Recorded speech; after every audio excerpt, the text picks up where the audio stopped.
بسم الله الرحمن الرحيم. اعوذ باللہ من الشیطان الرجیم بسم اللہ الرحمن الرحیم وبہ نستعین. السلام علیکم ایھا الطلاب الکرام.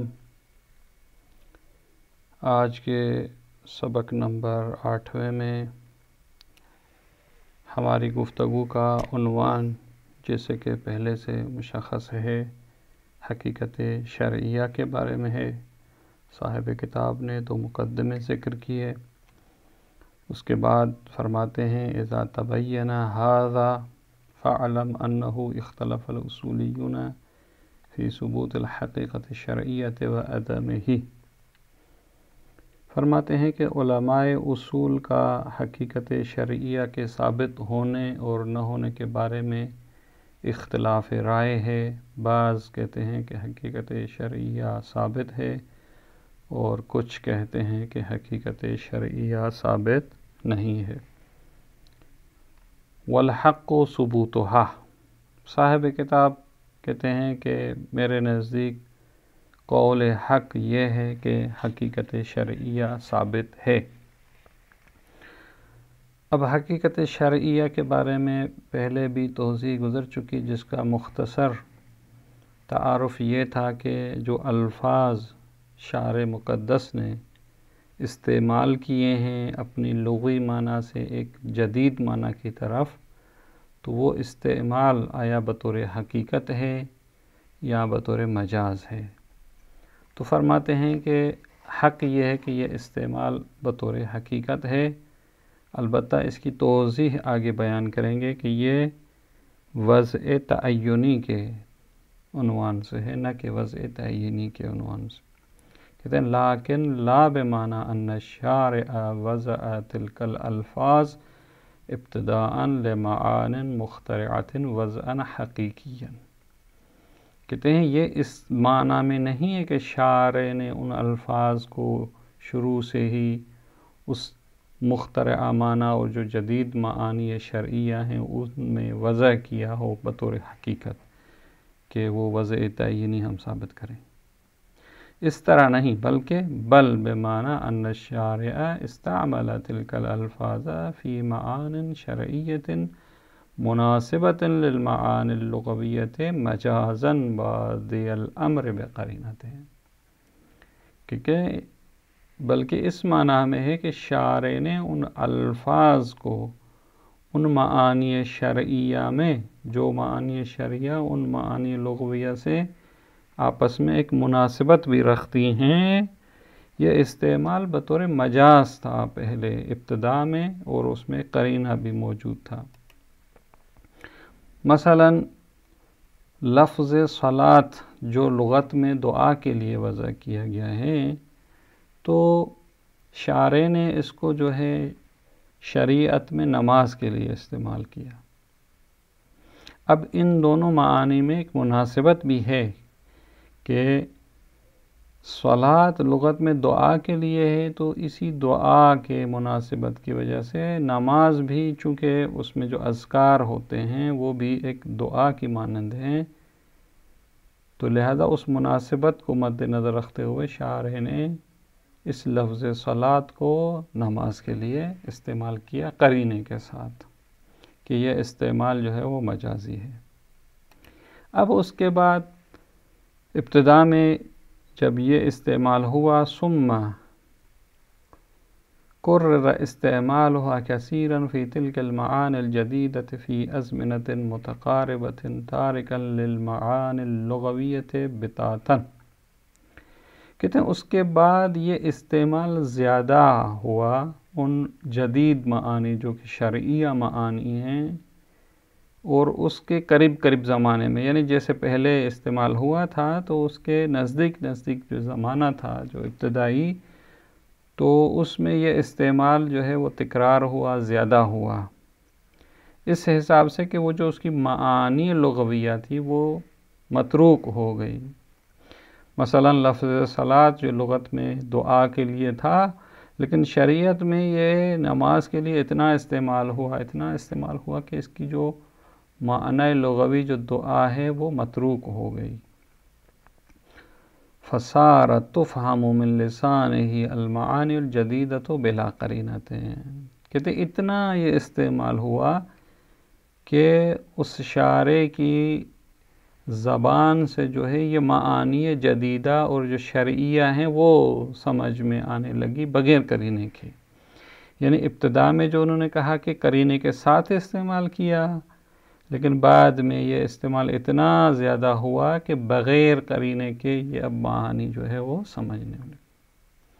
لأن المخاطبین عارفوا اصطلاحاتہ، کہتے بغیر قرینے کے اس لیے سمجھ میں آنے لگی کہ مخاطبین جو تھے وہ اصطلاحات شرعیہ کو جانتے تھے. یعنی ان کے لیے اب واضح ہو چکا تھا کہ صلاۃ جو ہے وہ نماز کے لیے. فتبادرت تلك المعانی الى افہامهم بلا قرینۃ فی زمن قصیر جدا فی ابتداء التشریع. کہتے ہیں اب یہ معانی جو جدیدہ اور شرعیہ ہیں وہ اذہان کی طرف جو ہے وہ سبقت کرنے لگی بغیر قرینے کے، اور یہ کام جو ہے وہ تھوڑے زمانے میں ہی ابتداء تشریع جو ہے وہ ہو گیا. وَهُوَ معنى الحقیقت الشرعیہ، اور معنی حقیقت شرعیہ بھی یہی ہے. یہ جو ہم کہتے ہیں کہ حقیقت شرعیہ ثابت ہے، یعنی شارع نے پہلے قرینے کے ساتھ ان الفاظ کو جو ہے وہ اپنی معانی شرعیہ میں استعمال کیا، اور پھر آہستہ آہستہ یہ زیادہ ہوگا یہاں تک کہ اب قرینے کی بھی ضرورت نہیں رہی، اور ان الفاظ سے وہ معانی شرعیہ سمجھی جاتی تھی.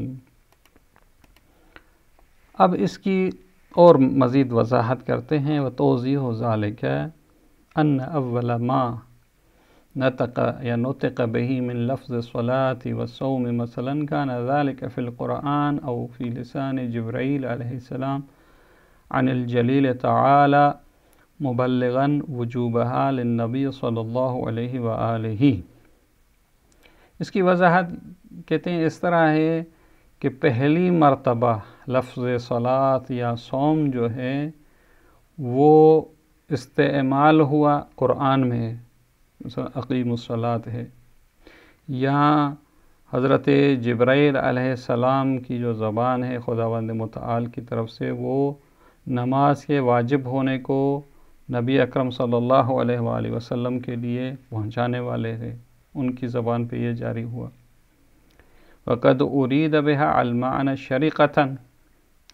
اب جب یہ لفظ صلاۃ یا صوم استعمال ہوا شریعت میں تو اس سے یقیناً جو ہے اس کی معنی شرعی مراد تھی، یعنی وہ جو نماز ہے. ولا بد من وجود قرائن حالیۃ او مقالیۃ علی ارادۃ ذلک منہا. اب اس میں بھی کوئی شک نہیں ہے کہ یہ جو لفظ استعمال ہوا معانی شرعیہ میں ایک قرینے کی مدد سے، وہ قرائن حالیہ ہوں یا قرائن مقالیہ ہوں، چونکہ اپنی حقیقی معنی سے جب ایک دوسری معنی میں استعمال ہو رہا ہے تو حتماً قرائن کے واسطے سے. اب وہ قرائن حالیہ ہو سکتے ہیں، قرائن مقالیہ ہو سکتے ہیں. ثم تکرر ذلک فی القرآن. اب اس کے بعد جب ابتدا میں یہ استعمال ہوا تو اس کے بعد یہ قرآن میں تکرار ہوا کلمہ، یا جو دوسرے کلمات تھے، صوم ہے، حج ہے، جتنے بھی الفاظ ہیں. وفی لسان جبرائیل، اور حضرت جبرائیل جب بھی آتے تھے نماز کے بارے میں جو حکم لے آتے تھے تو اس سے مراد وہی نماز تھی. وفی لسان النبی صلی اللہ علیہ وآلہ للمسلمین فی بے قرائن فی ابتداء الدعوہ. اور اسی طرح پیغمبر بھی جب مسلمین کو فرماتے تھے، صلاۃ کا لفظ استعمال کرتے تھے، تو اس سے مراد بھی یہی نماز تھی، اور یہ قرائن کے ذریعے سے ابتدائی دعوت میں جو ہے وہ قرائن کے ساتھ استعمال کرتے تھے. جس طرح مثلا ایک روایت میں ہے کہ قال صلی اللہ علیہ وآلہ صلو کما رأیتمونی اصلی. تم نماز پڑھو جس طرح تم مجھے نماز پڑھتا ہوئے دیکھتے ہو. تو یہاں صلو جو ہے وہ نماز کی معنی میں ہے، لیکن قرائن کے ساتھ استعمال ہوا ہے کہ جس طرح تم مجھے نماز پڑھتے ہوا دیکھتے ہو۔ تو یہاں یہ قرائن دلالت کرتے ہیں کہ یہاں صلو سے مراد اس کی معنی لغوی نہیں ہے کہ مثلا تم دعا کرو جو دعا میں تھا، نہیں، یہاں اسی معنی شرعی کے لیے ہے اور قرائن کے ساتھ، ابتدائی دعوت میں جو تھا وہ قرائن کے ساتھ۔ لیکن اب یہ واضح ہے کہ جب صلات کا کلمہ ہے اور دل میں جو ہے وہ 5 مرتبہ وہی تکرار ہو رہا ہے، تو مسلمانوں کے لیے آہستہ آہستہ یہ معنی جو ہے ان کے اذہان میں جو ہے وہ راسخ ہو چکی تھی، اور بعد میں استعمال کے لیے قرینے کی بھی جو ہے وہ ضرورت نہیں پڑی۔ اسی طرح کلمہ حج ہے، اسی طرح کلمہ زکوٰۃ ہے، یا جو دوسرے الفاظ ہیں جو ان کی اپنی معنی لغوی سے ہٹ کر معانی شرعیہ میں جو ہے وہ استعمال ہونے لگے۔ لذا فرماتے ہیں ثم بعد ایام، کہتے ہیں اب کچھ ایام گزرنے کے بعد عرف المسلمون اصطلاحات الشارع من تلک التقریرات فی الاوقات المتقاربات،